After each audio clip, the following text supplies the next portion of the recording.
E qual é a diferença do coach financeiro para o educador financeiro? Perfeito. O educador financeiro, a educadora financeira, especialista em finanças, quando vocês ouvirem esses termos, são profissionais que se especializaram, são profissionais que estudaram, são profissionais que têm autonomia suficiente comprovada por algumas instituições para falar sobre esses assuntos. Então, eu acho que a gente está vivendo uma época e que as redes sociais deu a possibilidade da gente falar sobre o que a gente quisesse, independente se a gente tem um diploma ou não para isso, né? Eu vejo muitas pessoas falando, dando dicas sobre finanças, sobre alimentação, sobre atividade física, sobre TI, né? Sobre informática, com a prática, né? Aprendeu aqui, compartilha nas redes sociais, beleza.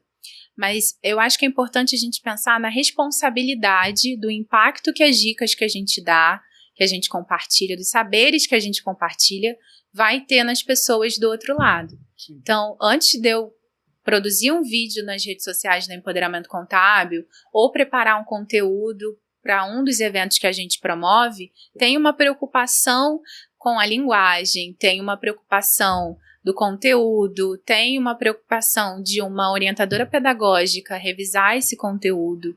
Então, o coach, na verdade, ele também tem uma formação pelas escolas de coaches. Eu não sou a melhor pessoa para explicar a formação de um coach, mas de uns anos para cá se tornou muito comum qualquer pessoa de qualquer formação acadêmica. Então, por exemplo, eu sou, não sei, sei lá, eu sou uma chefe de cozinha ou sou uma fotógrafa, e aí eu decido fazer a formação de coach, por exemplo, e eu já estou habilitada, depois que eu termino, a, inclusive, dar com algumas consultorias financeiras, como um educador, uma educadora financeira, uma especialista em finanças que tem uma carreira aí de 10, 15 anos, como eu, por exemplo.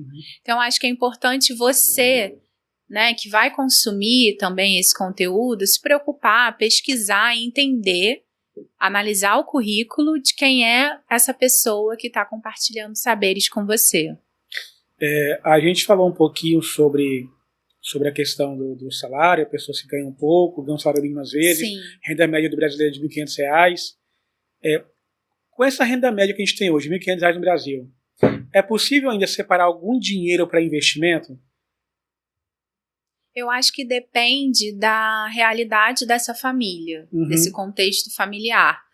Porque, por exemplo, se a gente fala de uma família negra da periferia, é muito comum que existam algumas pessoas nessa família que ainda não trabalham, que só estudam, e que tenham algumas pessoas específicas nessa família que são responsáveis pela renda, né, dos demais, por colocar comida na mesa mesmo, falando, né, o português literal. Hoje no país, se eu não me engano, são mais de 30 milhões de lares liderados por mulheres. Então, quando a gente fala que são liderados por mulheres, são mulheres que são mães solo, né, que não têm um companheiro, mas também mulheres que têm um companheiro e que a maior renda dessa casa é dela.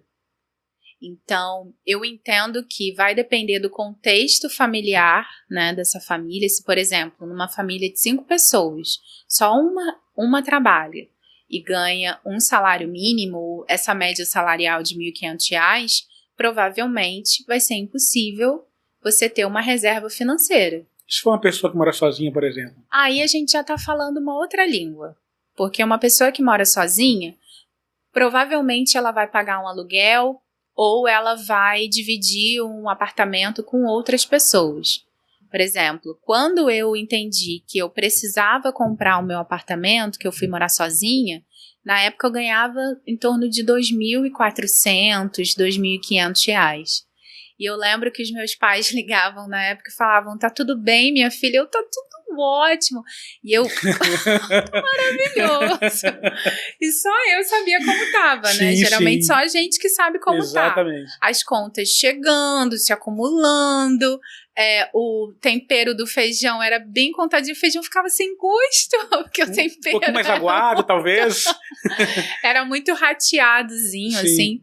Mas eu entendi naquele momento que era o sonho financeiro que eu precisava realizar para ter a minha autonomia. Então, eu me planejei, na verdade, para que durante um determinado período eu não tivesse lazer. Assim, não tivesse lazer que eu digo, não fizesse viagens, não saísse para jantar em lugares que prejudicariam o meu orçamento. Sim. Então, a gente já está falando de uma outra realidade quando é alguém que mora sozinho. Uhum. Mas eu acho que a gente poderia... Ó, a pessoa vendendo peixe dela. Eu acho que a gente poderia fazer um episódio só sobre investimentos. E assim, investimentos bem adaptados à realidade de quem mora na periferia, de quem tem ali alguns traumas com investir, de quem tem alguns traumas com os bancos tradicionais, que a gente sabe que muitas pessoas já passaram por preconceito, né, dificuldade de acesso a linhas de crédito. E acho que a gente poderia falar sobre moradia também, sobre financiamento habitacional. Mas na sua consultoria você também ensina isso, né? Esse investimento. Sim. Então, ou seja, que fique aqui bem nítido que o episódio não vai ser uma consultoria. São dicas mais superficiais. Sim, são dicas mais superficiais, são conversas, né? Como eu acredito que você tem com os outros convidados do podcast Voz Afro também. Com as outras convidadas, que tem muita convidada mulher também, sim, né? Sim. Super bacana saber disso, porque fortalece o empreendedorismo feminino. Sim, sim. Durante a pandemia, a maior parte dos negócios que fecharam as portas, que deixaram de existir, foram negócios liderados por mulheres.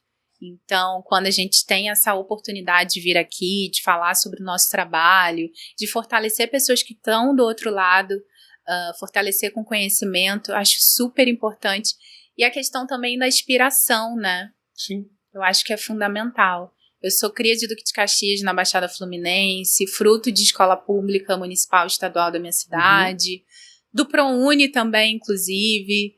Então, sou muito curiosa sobre o comportamento do povo preto, feminino, periférico, da maneira como a gente consome. Então, através do empoderamento contábil, eu tenho conseguido colocar em prática os meus saberes e os estudos que eu venho realizando.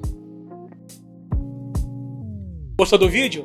Então curta, compartilhe, comente, inscreva-se no canal do Voz Afro. Tem uma galera que está aqui, que nos acompanha, que não é inscrito no canal ainda. Então clica aqui em inscrever-se, clica também no sininho, ativa as notificações para você ser lembrado sempre que tiver conteúdo novo aqui. E não se esqueça também de nos seguir nas redes sociais. Vem com a gente!